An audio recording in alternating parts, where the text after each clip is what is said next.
دم سے یوں ہی میرے وطن کی زینت، جس طرح پھول سے ہوتی ہے چمن کی زینت، زندگی ہو میری پروانے کی صورت یا رب، علم کی شمع سے ہو مجھ کو محبت یا رب۔ السلام علیکم ناظرین، میں ہوں آپ کا ہوسٹ ملک سیف الرحمان نون، اور میں ہوں عمل ستی۔ دوستو، اقبال صرف شاعری کا نام نہیں ہے، بلکہ اقبال ایک فکر کا نام ہے، ایک فلسفے کا نام ہے، اور سب سے بڑھ کر اقبال ایک عظیم سوچ کا نام ہے۔ اور آج کی یہ نشست اسی لیے لگائی گئی ہے تاکہ ہم آپ لوگوں کو اس عظیم سوچ سے آشنائی کروا سکیں، اور اسی لیے ہمارے جو آج کے مہمان ہیں وہ بہت ہی خاص ہیں، جن کے پدر حقیقی بھی اقبال ہیں اور پدر روحانی بھی اقبال ہیں۔ جی ہاں ناظرین، ہم بات کر رہے ہیں عابد اقبال کھاری صاحب کی، جن کے والد کا نام بھی اقبال ہے، اور اقبال کے وہ سچے مرید بھی ہیں۔ آپ نے MS مینجمنٹ سائنسز میں کیا ہے، اور آپ ایک مایا ناز موٹیویشنل اسپیکر اور ٹرینر بھی ہیں۔ آپ کے پسندیدہ موضوعات میں پازیٹیو تھنکنگ، ہیومن پوٹینشیل اور لیڈرشپ ڈیولپمنٹ جیسے عظیم موضوعات شامل ہیں۔ ناظرین، سر عابد اقبال کھاری صاحب نے ایک ادارہ پازیٹیو پاکستان کے نام سے قائم کیا ہے۔ اس ادارے میں ایک والنٹیئرز کا نیٹ ورک ہے جو پاکستان کے 23 شہروں میں اپنی خدمات سر انجام دے رہا ہے۔ آج ہم ان سے بات کریں گے فکر اقبال کے متعلق۔ السلام علیکم کھاری صاحب۔ وعلیکم ہم السلام۔ آپ کو آج کی اس نشست میں خوش آمدید کہتے ہیں۔ ہم نہایت مشکور ہیں کہ آج آپ نے ہمارے لیے وقت نکالا۔ بہت شکریہ۔ اچھا کھاری صاحب، ہم اس سے پہلے کہ ہمارا وقت مزید آگے جائے، ہم چاہتے ہیں کہ ہم میکسیمم آؤٹ پٹ آپ سے لے سکیں۔ ہم تو فوراً اپنے سوالات کی جانب جاتے ہیں۔ کھاری صاحب، میں آپ سے پہلا سوال یہ ہے کہ آج کل کے جو نوجوان ہیں ان کو اقبال کو کیوں پڑھنا چاہیے؟ سیف، آپ کے اس سوال پہ نا مجھے ہنسی بھی آ رہی ہے اور رونا بھی آ رہا ہے۔ ہنسی اس لیے آ رہی ہے کہ 73 سال ہو گئے پاکستان کو بنے ہوئے، تو اس کے بعد بھی آج ایک نوجوان اگر مجھے یہ پوچھے کہ اقبال کو کیوں پڑھنا چاہیے تو ظاہر ہے اس پہ مجھے ہنسی بھی آئے گی، اور رونا اس لیے آئے گا کہ ساری دنیا جو ہے وہ اقبال سے مستفید ہو رہی ہے۔ ایرانی کہتے ہیں کہ ہمارے انقلاب کے پیچھے اقبال لاہوری کا ہاتھ ہے۔ ترکی والے جو ہیں وہ مولانا روم کی قبر کے ساتھ ایک علامتی قبر بناتے ہیں اقبال کی، اور اس طرح سے اقبال کو خراج تحسین پیش کرتے ہیں۔ اور آپ یہ دیکھیں، یہ جو رشین ریاستیں جو آزاد ہوئیں ان میں آذربائیجان جیسی ریاست کی تو جو ہے وہ قومی ترانے میں جو ہے وہ اقبالیات کے اشعار شامل ہیں، یا ان کا جو یعنی اپنی قوم کو گرمانے کے لیے بھی وہ جو اشعار استعمال کرتے ہیں، از خواب گراں خیز، یعنی اٹھو اور جاگو اور بیدار ہو جاؤ، تو وہ اس کو استعمال کر رہے ہیں۔ تو ہم ابھی بھی اگر یہ سوچ رہے ہوں کہ ہمیں اقبال پڑھنا چاہیے یا نہیں پڑھنا چاہیے تو یہ ایک میں سمجھتا ہوں کہ افسوس کی بات ہوگی۔ اور یہاں مجھے اقبال کے وہ اشعار بھی یاد آ گئے کہ جو خود اقبال نے کہا کہ ایک ولولہ تازہ دیا میں نے دلوں کو، لاہور سے تا خاک بخارا و سمرقند، تاثیر ہے یہ میرے نفس کی کہ خزاں میں، مرغان سحر خواں میری صحبت میں ہے خرسند، لیکن مجھے پیدا کیا اس دیس میں تو نے جس دیس کے بندے ہیں غلامی پہ رضامند۔ تو اصل میں یہ ہے کہ میں یہ سمجھتا ہوں کہ شاید ہم غلامی سے نکلنا نہیں چاہ رہے، جو ہم ابھی بھی یہ سوچتے ہیں کہ ہمیں اقبال پڑھنا چاہیے یا نہیں پڑھنا چاہیے، یا ہم اگر ابھی بھی اس کشمکش میں ہو کہ اس کا کوئی فائدہ ہے یا نہیں ہے۔ یعنی میں تو آپ مجھے پوچھیں نا تو میں کہوں گا کہ اقبال اس صدی کا سب سے بڑا موٹیویشنل سپیکر ہے۔ ٹھیک ہے، وہ تو آپ کو جگاتا ہے، وہ تو آپ کو جھنجھوڑتا ہے، پھر وہ حکیم الامت ہے، اس کو آپ کے امراض کا بھی پتہ ہے کہ بھئی آپ کیوں دنیا کی دوڑ میں پیچھے رہ گئے۔ پھر اس کے اوپر میرا خیال ہے کہ یعنی پورا ایک سیشن ہو سکتا ہے کہ اقبال کو کیوں پڑھنا چاہیے۔ یعنی میں آپ کو ایک اور مثال دیتا ہوں، کیا یہ ڈاکٹرز ہوتے ہیں یا انجینئرز ہوتے ہیں یا بزنس مین ہوتے ہیں جو کسی ملک کو بناتے ہیں، قوم کی تعمیر کرتے ہیں؟ ٹھیک ہے، سڑکیں انجینئر بنا سکتا ہے، ہاسپٹلز جو ہے وہ ڈاکٹر بنا سکتا ہے، بزنس مین جو ہے وہ بزنس امپائرز کھڑی کر سکتا ہے، معیشت کا پہیہ چلا سکتا ہے، لیکن قوموں کی تعمیر ادیب کیا کرتے ہیں، دانشور کیا کرتے ہیں، شاعر کیا کرتے ہیں۔ یعنی یہ تو رومی ہے نا جس نے ایجوکیٹ کیا ہے ایرانیوں کو، ترکیوں کو، جو ہے نا برصغیر کے لوگوں کو، سارے عالم اسلام کو، ٹھیک ہے، اور بلکہ اس کی تعلیمات کے اوپر آج جو ہے وہ برطانیہ کے ہاؤس آف لارڈز میں بھی سیشنز ہوتے ہیں۔ تو اس کا مطلب ہے کہ اس کا پیغام بھی چونکہ میں سمجھتا ہوں ایک قرآن ہی کے پیغام کا پرتو ہے، تو وہ بھی ایک جامع پیغام، وہ پوری انسانیت کے لیے اس کا پیغام جو ہے وہ درس حکمت و عمل دیتا ہے، اور یہی حال جو ہے وہ اقبال کا ہے۔ اقبال کا پیغام بھی جو ہے وہ ساری انسانیت کے لیے ہے، یعنی یہ تو بلکہ میں سمجھتا ہوں ہماری غلطی ہے کہ ہم اس کے اوپر ٹھپا لگا لیں کہ اقبال پاکستان کا شاعر ہے۔ اقبال جو ہے وہ تو صرف امتی کا نہیں، وہ انسانیت کا شاعر ہے، اس لیے ہمیں اس کو پڑھنا چاہیے۔ سر میرا آپ سے سوال یہ ہے کہ اگر ہم پاکستان ایئر فورس کی بات کریں تو اس کے لوگوں میں ایک مصرع ہے، سر اس مصرع کیا وہ مصرع اقبال کا ہے، اور اگر اقبال کا ہے تو اس کا کیا مفہوم ہے؟ جی یہ بہت خوبصورت حکایت ہے جو اقبال کے فارسی کلام میں موجود ہے، اور یہ بیسیکلی ایک مکالمہ ہے مچھلی کے بچے کا اور شاہین کے بچے کا۔ منظر کشی اقبال نے کچھ اس طرح سے کی ہے کہ شاہین کا بچہ آ کے ساحل سمندر پر بیٹھتا ہے تو اس کے پاس مچھلی کا بچہ آتا ہے، اور آ کے اس کو، یعنی اب دونوں بچے ہیں نا، تو ایک بچہ ہوتا ہے وہ دوسرے کو انسپائر کرنے کی کوشش کرتا ہے، تو مچھلی کا بچہ نا اس کو سمندر کے بارے میں بتاتا ہے کہ تو نے سمندر دیکھا ہے؟ وہ کہتا ہے نہیں میں نے نہیں دیکھا، میں اندر نہیں آیا۔ تو اس نے کہا سمندر بہت بڑا ہوتا ہے، اور پھر وہ اس کے بارے میں وہ کہتا ہے یہاں بڑی بڑی لہریں اٹھتی ہیں، یہاں بڑے بڑے مگرمچھ ہوتے ہیں، اس کے اندر بھی جو ہیں وہ چٹانیں ہیں اور پہاڑ ہیں، اور جو ہے وہ پتہ نہیں کتنے لاکھوں قسم کی جو ہے وہ اس میں مخلوقات ہیں، اور طرح طرح کے جاندار ہیں۔ اب وہ پوری، یعنی جس کو کہتے ہیں نا کہ فل انسپائر کرنے کی کوشش کرتا ہے وہ شاہین کے بچے کو، تو آگے سے جو ہے نا شاہین کا بچہ یہ ساری کہانی سن کے نا مسکراتا ہے، تو پھر اڑتے ہوئے زد بانگ کے شاہینم و کارم بے زمیں چیست، تو وہ کہتا ہے کہ تو جانتا نہیں میں شاہین کا بچہ ہوں اور میرا زمین پہ کیا کام۔ پھر اگلا یہ مصرع ہے جو ایئر فورس کے لوگوں میں ہے کہ صحراست کے دریاست تہے بالوں پر ماست، کہ صحرا ہو یا سمندر ہو یہ سب میرے بڑے پر کے نیچے ہیں۔ یعنی بیسیکلی اقبال میسج کیا دینا چاہ رہا ہے؟ میسج یہ دینا چاہ رہا ہے کہ جو شاہین ہے یہ پورا، یہ پورب یہ پچھم چکوروں کی دنیا، میرا نیلگوں آسماں بے کرانہ وغیرہ، یہ مشرق و مغرب بھی جو ہے نا یہ چکور اس پہ بات کرتے ہیں، میں تو شاہین ہوں، یہ تو پورا نیلا آسمان میرے جو ہے وہ اس کے پر کے بڑے پر کے نیچے ہے، یہ پورا میرا جہان جو ہے وہ میرا ہے۔ تو اس طرح سے اصل میں اقبال بڑی سوچ کی بات کرتے ہیں، وسعت نظری کی بات کرتے ہیں، وسعت قلبی کی بات کرتے ہیں کہ تم اپنے آپ کو اگر پہچانو تو پھر سمجھو کہ یہ سارا جہان تمہارا ہی جہان ہے۔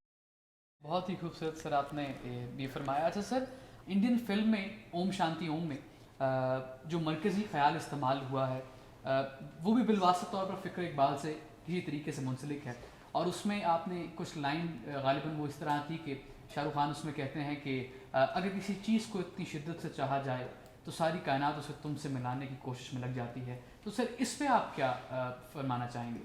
اچھا یہ بھی بڑا دلچسپ واقعہ تھا، جب میں نے پہلی دفعہ کہیں میں بیٹھا ہوں تو یہ انڈین فلم چل رہی تھی، تو اس میں جب شاہ رخ خان نے آ کے یہ شعر بولا نا کہ اتنی شدت سے میں نے تمہیں پانے کی کوشش کی ہے کہ ہر ذرے نے مجھے تم سے ملانے کی سازش کی ہے، پھر اس کے بعد ایک دو اور جگہوں پہ وہ یہ ڈائیلاگ اس طرح کے نثر کے الفاظ کی صورت میں جو ہے نا بولتا ہے، تو میں فوراً چونکا، میں نے کہا یار یہ کیا ہے بھائی؟ انہوں نے بتایا کہ جی یہ انڈین مووی آئی ہے تو یہ، تو پھر میں نے اس کو دیکھا تو اس میں وہ جو ہے وہ بار بار جب اس نے ریپیٹ کیا تو مجھے بڑی حیرانگی یہ ہوئی کہ دیکھیں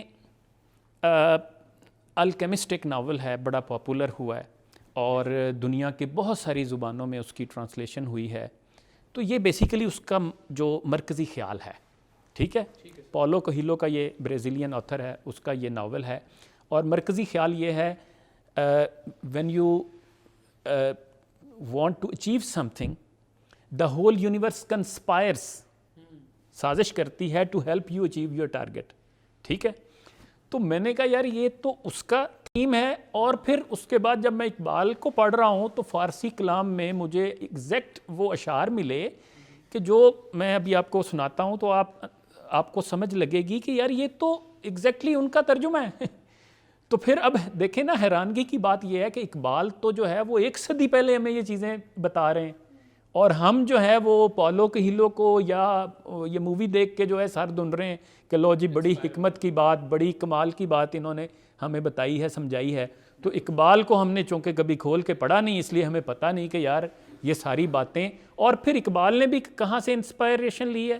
رومی سے لی ہے، اور رومی کی انسپائریشن کہاں سے ہے؟ وہ قرآن سے ہے۔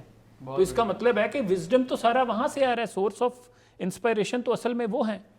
تو وہ اشعار یہ تھے فارسی کے کہ چوں حیات از مقصد محرم شود, جب انسان کی زندگی ایک مقصد سے محرم ہو جاتی ہے, ضابط اسباب ای عالم شود, تو وہ اس پورے عالم کے اسباب کو, ریسورسز کو مینج کرنا شروع کر دیتی ہے.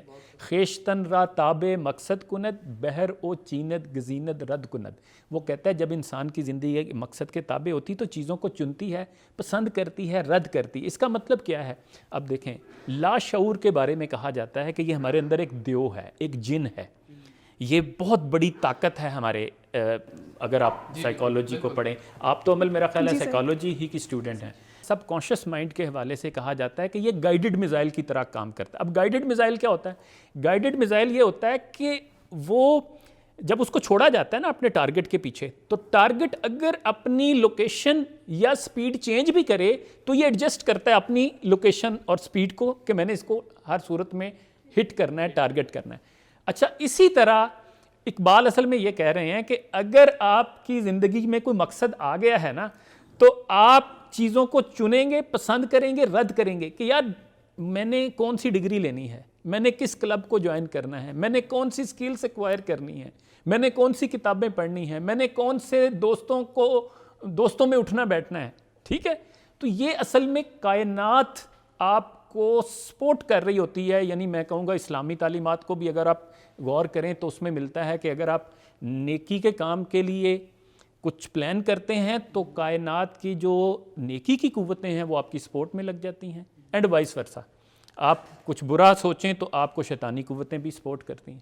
تو ایگزیکٹلی یہی بات اقبال نے دیکھیں 1 صدی پہلے کہی. تو ہم سمجھتے ہیں کہ یہ پولو کویلو کر رہا ہے یا جو ہے وہ مووی میں کی جا رہی ہے. سر آپ نے بالکل ٹھیک کہا کہ اگر ہم اس دنیا میں کچھ اچیو کرنا چاہتے ہیں تو یہ پوری کائنات ہمیں, اگر ہم اپنا پکا ارادہ بنا لیں تو وہ ہمیں اچیو کرنے میں ہیلپ کرے گی. نہ صرف ہیلپ کرے گی, ہم وہ اچیو بھی کر لیں گے بالکل, اگر ہم اس میں اپنی فل بلیف اس میں ڈال دیں. سر میرا آپ سے اگلا سوال یہ ہے کہ اگر ہم اقبال کی شاعری کا مطالعہ کریں تو انہوں نے اپنی نوجوان نسل کو شاہین کہہ کر مخاطب کیا ہے. تو سر یہ شاہین کا ہی جو لقب ہے وہ کیوں دیا؟ جی, اقبال نے پروفیسر ظفر احمد صدیقی صاحب کو ایک خط لکھا نا, تو اس میں بھی شاہین کی باقاعدہ خوبیاں بتائیں کہ جی یہ ایک استعارہ میں نے اس لیے لیا ہے کہ اس میں یہ صفات ہیں, اور وہ صفات کیا ہیں کہ شاہین بلند پرواز ہوتا ہے. اچھا, شاہین میں ویژن ہوتا ہے, اس کی آنکھ آپ کو پتہ ہے 1/4 ہے انسانی آنکھ سے, لیکن وہ کئی میل دور دیکھ سکتی ہے. تو اس کا ایک مطلب یہ ہے کہ اس میں بصیرت بھی ہے. یعنی لیڈر کی ایک خوبی یہ ہوتی ہے کہ اس کی جو بصیرت ہے وہ اس کو بتاتی ہے کہ اگلے آنے والے اشروں میں کیا کچھ ہوگا, حالات کدھر جائیں گے, تو ہمیں اب ان حالات میں کیا حکمت عملی اختیار کرنی چاہیے. اچھا, پھر اسی طرح شاہین کی ایک خوبی یہ ہے کہ شاہین مردار نہیں کھاتا, خود شکار کر کے کھاتا ہے. اسی لیے تو اقبال نے کہا نا کہ پرواز ہے دونوں کی اسی ایک فضا میں, کرگس کا جہاں اور ہے شاہی کا جہاں اور. تو شاہین جو ہے وہ اپنا شکار خود کر کے کھاتا ہے, وہ حلال کھاتا ہے. تو اسی طرح پھر جو ہے وہ شاہین کی ایک خوبی یہ ہے کہ یہ پہاڑوں میں بسیرا کرتا ہے, لیکن کہتے ہیں کہ یہ گھر نہیں بناتا.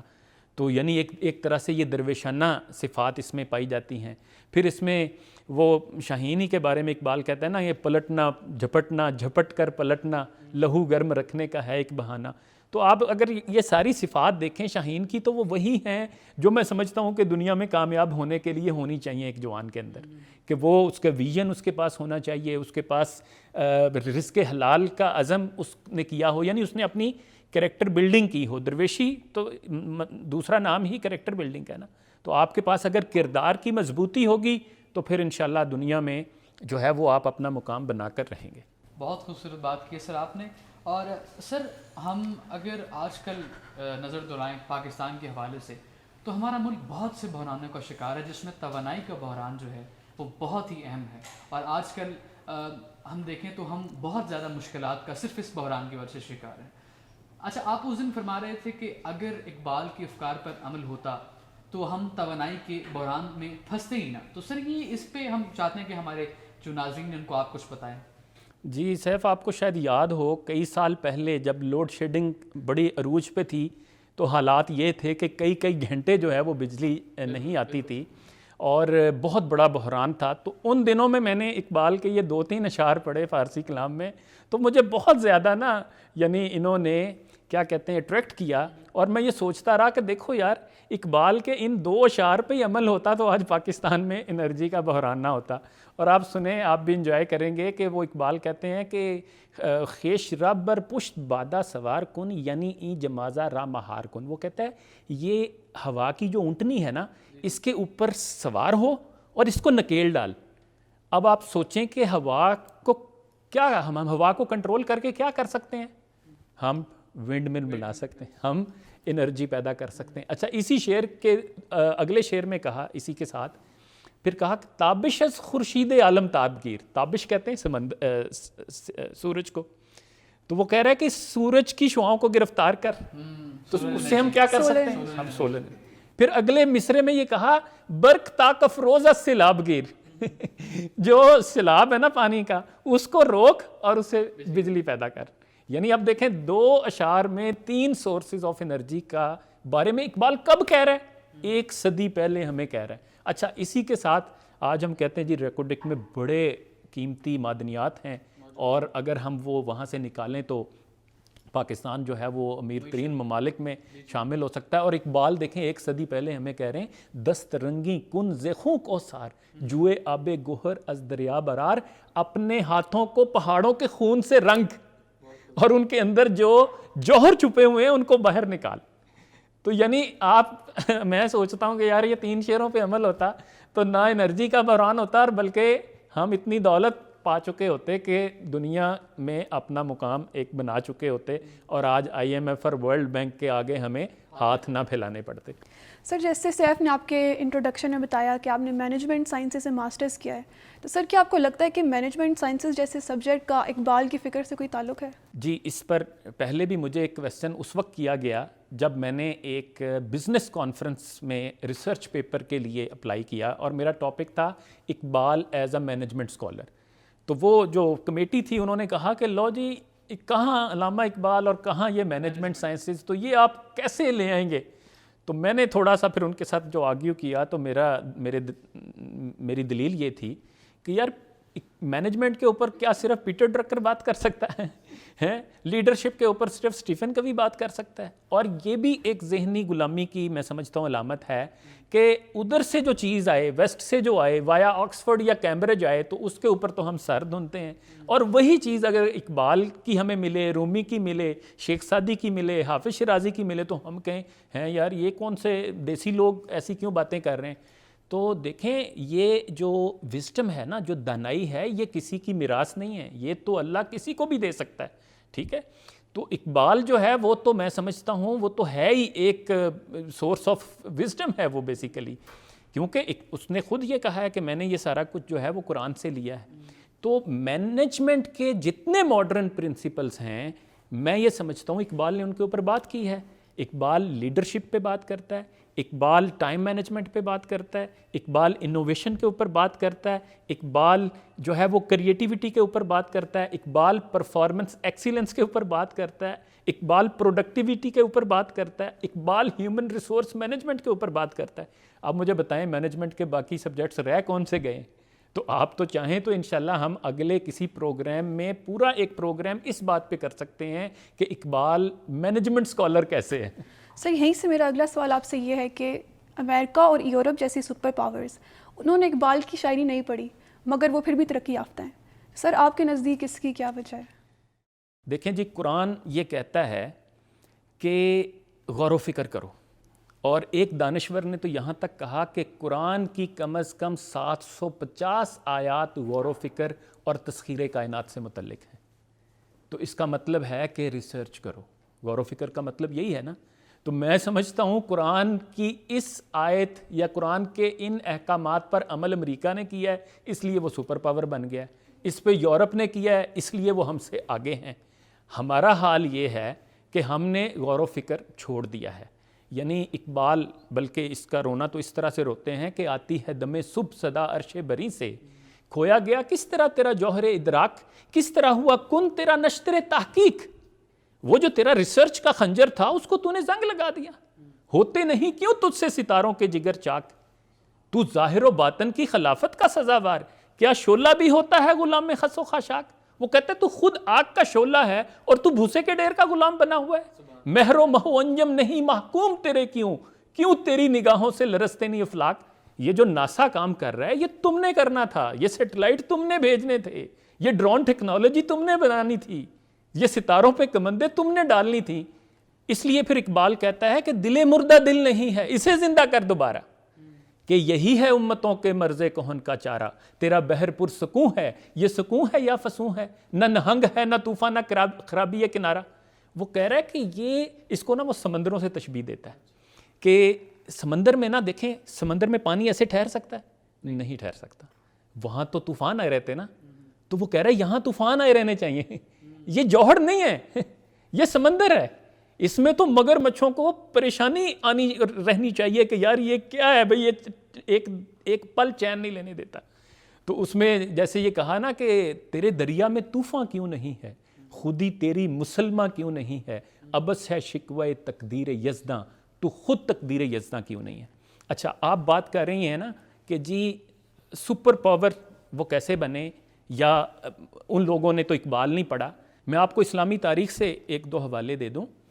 مسلمانوں سے پہلے یونانی صرف تھیوریٹیکل باتیں کیا کرتے تھے. یہ مسلمان تھے جنہوں نے دنیا کو تجربے اور مشاہدے سے روشناس کروایا, اور مسلمان اہل علم اور سائنسدانوں کی کتابیں 700 سال تک یورپ کی یونیورسٹیوں میں پڑھائی جاتی رہیں.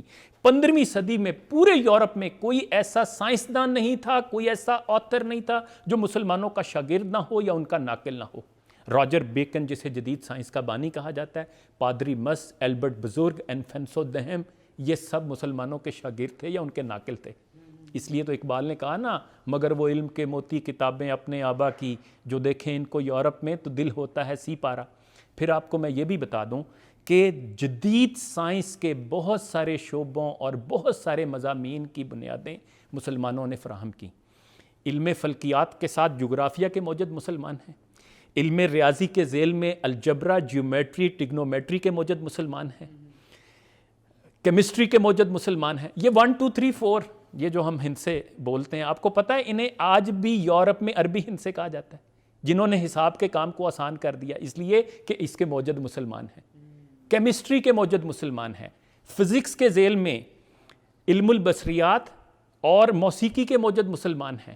اچھا, اسی طرح نفسیات, تجرباتی نفسیات اور نفسیاتی طریقہ علاج کے موجد مسلمان ہیں. جہاز رانی, تاریخ, سیاحت, علم الجمادات, جیولوجی کے موجد مسلمان ہیں. اور 3 چیزیں جنہوں نے دنیا کو سب سے زیادہ متاثر کیا, کاغذ, کتب نما اور بارود, اس کے موجد مسلمان ہیں. تو یہ ایک عالم تھا جب, یعنی کہتے ہیں دونوں سپر پاورز کو تسخیر کر لیا تھا. قسطنطنیہ میں کیسر روم اور فارس میں کسرا دونوں نے مسلمانوں سے شکست کھائی. عمر فاروق کے دور میں پورا فارس فتح ہوا اور کیسر نے جزیہ دینا قبول کیا, حتیٰ کہ 8ویں صدی ہجری کے آغاز میں یہ سوال اٹھایا جانے لگا کہ کیا دنیا میں کوئی ایسی طاقت ہے جو مسلمانوں کا راستہ روک سکے. ٹھیک ہے. اچھا, پھر آج ہم کہتے ہیں جی امریکہ سپر پاور بن گیا. تو یہاں پہ بھی میں آپ کو بتا دوں کہ سپر پاور کیسے بن گیا. صرف امریکہ کی ایک یونیورسٹی, ییل یونیورسٹی کی لائبریری میں 1.5 کروڑ سے زیادہ کتابیں ہیں. اور آپ ذرا غور کریں, پوری اسلامی دنیا کی تمام لائبریریوں کی کتابیں اکٹھی کر لیں تو وہ اتنی نہیں بنتی. اچھا, پھر دوسرا ایک اور پہلو دیکھیں, دنیا کی 40 بڑی لائبریریوں میں اسلامی دنیا جس کی آبادی 2 ارب ہے, اس کی صرف ایک لائبریری, مصر کی اسکندریہ شہر کی لائبریری آتی ہے جس کی صرف 5 لاکھ کتابیں ہیں. اور آپ اندازہ کریں کہ صرف اس کے مقابلے میں امریکہ کی کانگریس کی لائبریری میں, آپ اندازہ کریں گے, ہم بھی لائبریری میں بیٹھے ہیں, 170 ملین یعنی 17 کروڑ کتابیں ہیں. اور ایک ایسٹیمیٹ یہ لگایا جاتا ہے کہ اگر امریکہ کی تمام لائبریریوں کی کتابوں کو جمع کریں تو وہ تقریباً 1 ارب بنتی ہیں. تو یہ وجہ ہے بھئی کہ وہ سپر پاور بنے ہیں, اور ہم نے علم کو چھوڑ دیا ہے, ہم نے ریسرچ چھوڑ دی ہے, تحقیق چھوڑ دی ہے, غور و فکر چھوڑ دیا ہے. تو پھر یہ جوتے ہی کھائیں گے نا ہم. اچھا سر, کامیابی کی چونکہ بات ہو رہی ہے, اور آج کل آپ کو بھی پتہ ہے کہ کامیابی ایک بزنس بن چکی ہے, اور اگر ہم کامیابی کے اصول جاننا چاہیں تو اس موضوع پر دنیا کے بہت سے مصوروں نے، بہت سے لکھاریوں نے اپنا قلم اٹھایا ہے. تو اقبال نے بھی اس حوالے سے کچھ رہنمائی فرمائی ہے ہماری؟ جی، میں بلکہ سیف ایک عرصے سے، جب سے میں نے ظاہر ہے سیلف ہیلپ بکس پڑھنی شروع کی، میں نے ڈینس کمبرو کو پڑھا یا ڈیل کارنیگی کو پڑھا یا اسٹیفن کوی کو پڑھا، تو مجھے لگا کہ یار یہ جتنے پرنسپلس یہ بات کرتے ہیں تو یہ تو سارے اقبال نے ہمیں کوئی 1 صدی پہلے بتائے ہوئے ہیں. مثلاً آپ کوئی ایک اٹھائیں کہ جی یہ کامیابی کا یہ پرنسپل ہے، اس پہ عمل کریں تو دنیا میں انسان کامیاب ہو سکتا ہے. وہ 1 ہیں، 2 ہیں، 4 ہیں، 10 ہیں، 15 ہیں. میں ہر پرنسپل کے اگینسٹ آپ کو اقبال کو کوٹ کر سکتا ہوں کہ لو جی اقبال نے بھی ہمیں بتایا. مثلاً اگر آپ کہیں جی پاور آف تھاٹ، سوچ کی طاقت، اس کے اوپر اقبال بات کرتا ہے. اگر آپ کہیں struggle is the law of nature, جدوجہد، خون پسینہ ایک کرنا، محنت، اقبال اس کے اوپر. اچھا وہ کہتا ہے جی اگر پرسنالٹی ڈیولپمنٹ، پرسنالٹی گرومنگ کی بات کریں تو اقبال اس کے اوپر بار بار کہتا ہے کہ یار رگڑا لگاؤ جب تک رگڑا نہیں لگے گا، ٹھیک ہے. یا آپ کہہ لیں کہ وہ کہتے ہیں ایڈورسٹی، یہ کہا جاتا ہے کہ مشکلات میں سے انسان نکھر کے سامنے آتا ہے، ٹھیک ہے. جو بھی بندہ ہے اس دنیا میں آتا ہے تو اس کو رگڑا ضرور لگتا ہے. یہی بات بھی اقبال نے کی ہے. اچھا اس طرح آپ کوئی پرنسپل جو کسی ماڈرن آتھر نے، کسی امریکن آتھر نے بات کی ہو، میں آپ کو بتاؤں گا کہ یہ جو ہے نا اقبال نے بھی اس پہ بات کی ہے. اس سب کے باوجود اگر ہم ان کو پریورٹی دیں اور ہم سمجھیں کہ لو جی یہ اسٹیفن کوی کی بات زیادہ قابل اعتبار ہے، تو پھر میں یہی کہوں گا، یہ اقبال کا شعر تو نہیں ہے لیکن بات میرا خیال ہے کہ ہماری ہی کی جا رہی ہے کہ مانگتے پھرتے ہیں اغیار سے مٹی کے چراغ، اپنے خورشید پہ پھیلا دیے سائے ہم نے. تو یہ تو میں کہوں گا، میں تو سمجھتا ہوں یہ ذہنی غلامی کی علامت ہے. سر اگر ہم اسی سوال کی گہرائی میں جائیں تو ہم اس دنیا میں کامیابی کیسے حاصل کر سکتے ہیں؟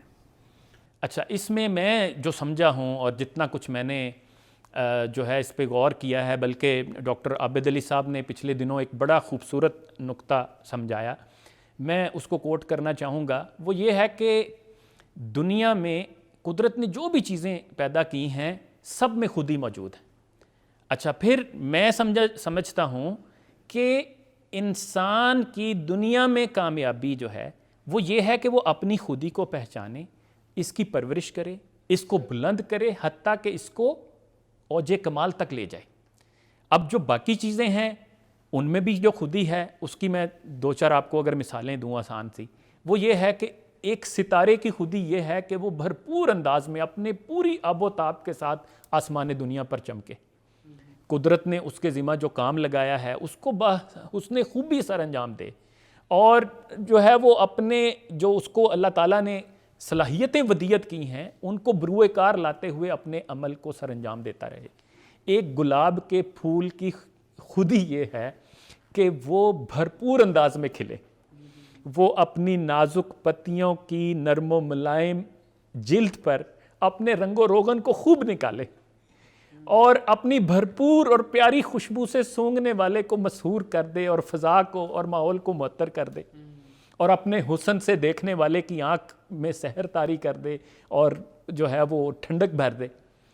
اچھا اسی طرح ایک سمندر کی خودی یہ ہے کہ وہ اپنا جوبن دکھائے، اپنا بانک پن دکھائے، اپنی دہشت ناک لہروں کے طوفان سے مگرمچھوں کو پریشان کر دے. بڑے بڑے پہاڑوں جتنے جہاز بھی اس کے اندر لرزہ برندام ہو جائیں اور اپنے ساحل کو وہ ایک پل چین نہ لینے دے اور کرۂ ارض پر اپنی دھاک بٹھائے رکھے. ایک پہاڑ کی خودی یہ ہے کہ وہ اپنی بھرپور مضبوطی اور استحکام ثابت کرے، یعنی انسان اس کے اندر سرنگیں کھودتا رہے اور بم مار مار کر اس کے پرخچے اڑانے کی کوشش کرتا رہے، لیکن اس کی مضبوطی میں، اس کی سختی میں، اس کے استحکام میں ذرا برابر فرق نہ آئے اور بڑے بڑے جہاز اور طوفان اس کے ساتھ آ کر ٹکرائیں لیکن اس کو 1 انچ بھی اپنی جگہ سے نہ ہلا سکیں. یہ اس کی خودی کا تقاضا ہے.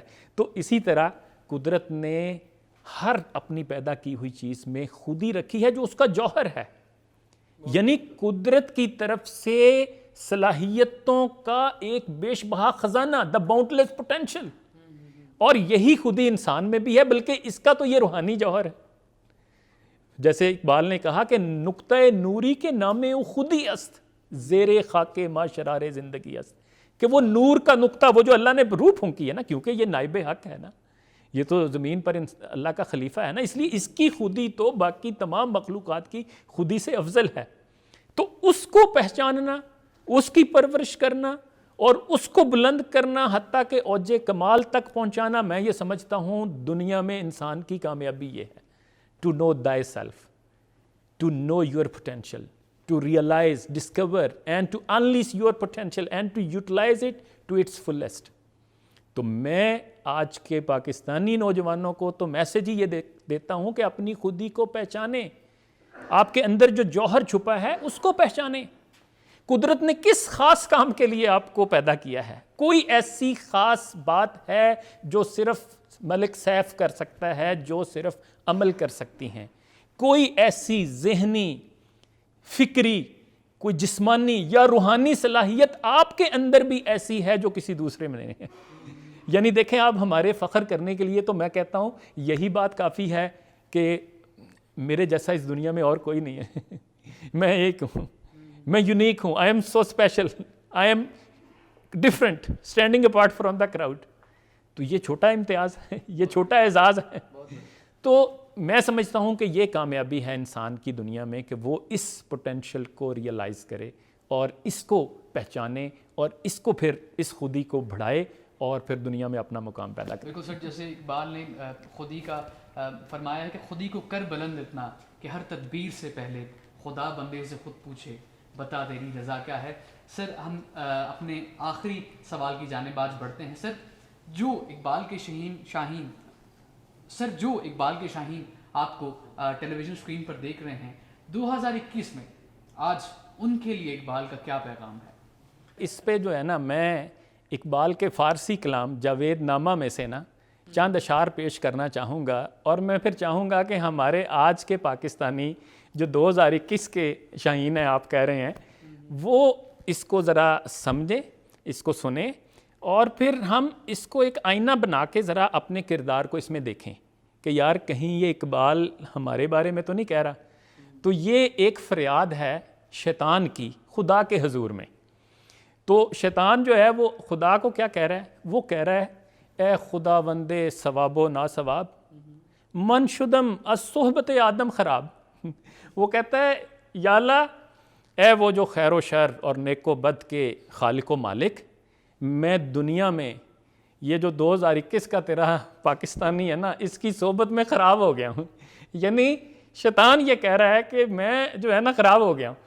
اچھا وہ یہ کیوں کہہ رہا ہے؟ اس پہ آگے چلتے ہیں نا، لیکن یہاں آپ ذرا ایک بڑا ایک خوبصورت نقطہ میں چاہوں گا، اور آج کے خاص طور پہ نوجوان کو تو ضرور یہ باتیں اس کے علم میں ہونی چاہیے، اس پہ اس کو غور و فکر کرنا چاہیے. آپ دیکھیں کہ انسان کا جو دشمن ہوتا ہے نا، اس سے انسان کو بڑا فائدہ ہوتا ہے. اچھا اب میں بتاتا ہوں نا. آپ دیکھیں کہ آپ کا دشمن اگر طاقتور، بہادر، دانا، زیرک، عقل مند، چاق و چوبند اور ساز و سامان سے لیس ہے، تو آپ کو اس کا مقابلہ کرنے کے لیے اس سے زیادہ طاقتور، زیادہ دانا، زیادہ زیرک، زیادہ ساز و سامان کا حامل، زیادہ چاق و چوبند ہونا پڑے گا نا.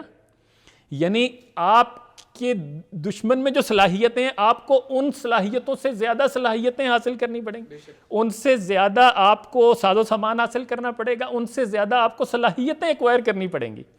اچھا اس نقطے کو بھی نا ایک بڑے خوبصورت انداز میں ایک تاریخی واقعے کی صورت میں اقبال نے اپنے فارسی کلام میں اس طرح سے بیان کیا ہے کہ مرو کا ایک جوان حضرت داتا علی حجویری کی خدمت میں حاضر ہوا اور اپنے دشمن کی چیرہ دستیوں کی اس نے شکایت کی.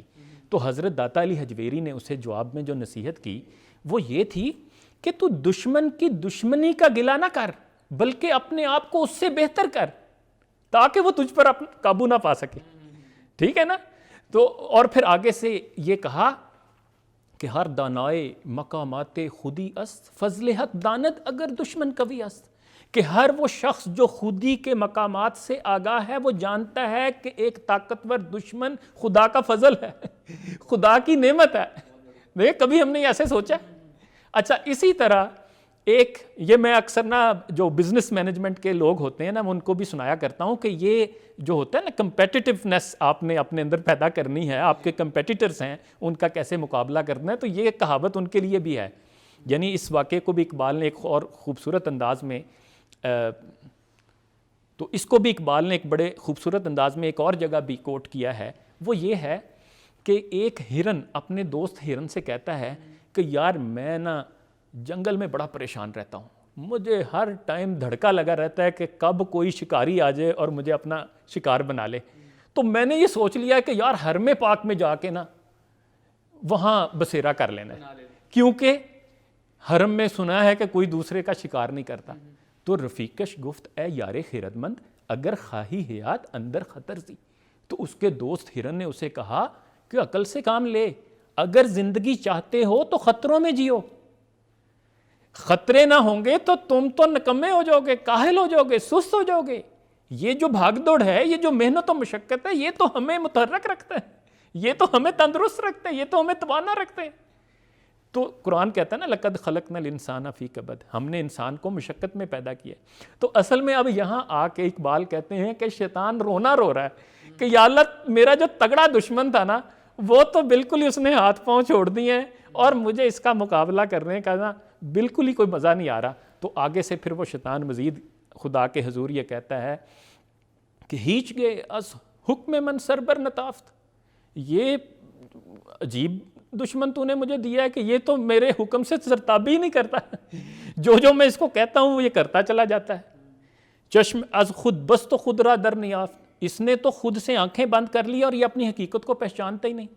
میں تو اسے اشارہ کرتا ہوں، یہ ہر برائی کرنے کے لیے تیار ہو جاتا ہے.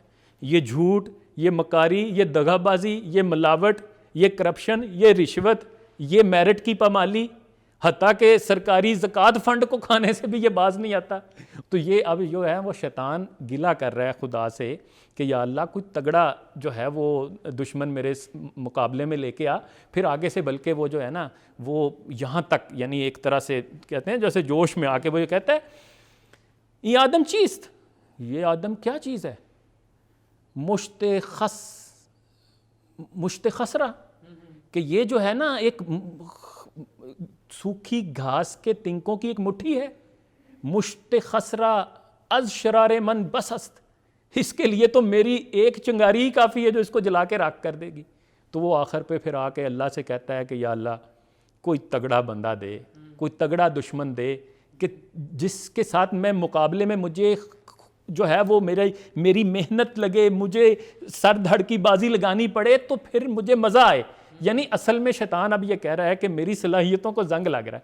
اچھا سیف اس میں عمل بھی آپ ذرا سوچیں کہ میں مطلب اس کو پڑھ کے جو نا ایک مثال میرے ذہن میں آ رہی تھی کہ یہ ایسے ہی ہے جیسے آپ کہہ لیں کہ جو ہمارے پاکستان کے بڑے نامور نامی گرامی پہلوان ہوا کرتے تھے، گاما پہلوان یا جارا پہلوان.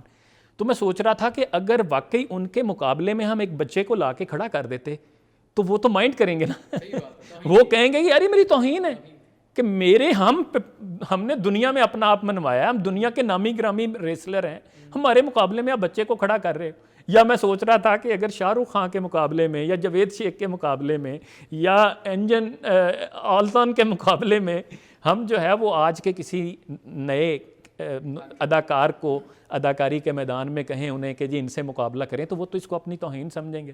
میں سوچ رہا تھا کہ اگر شاہد افریدی کے مقابلے میں مجھے بلہ دے کے کوئی کرکٹ کے میدان میں اتارے گا تو شاہد افریدی تو مائنڈ کرے گا کہ یار یہ میرا مقابلہ تم نے یہ عابد اقبال سے کرانا ہے جس کو بلہ نہیں پکڑنا آتا.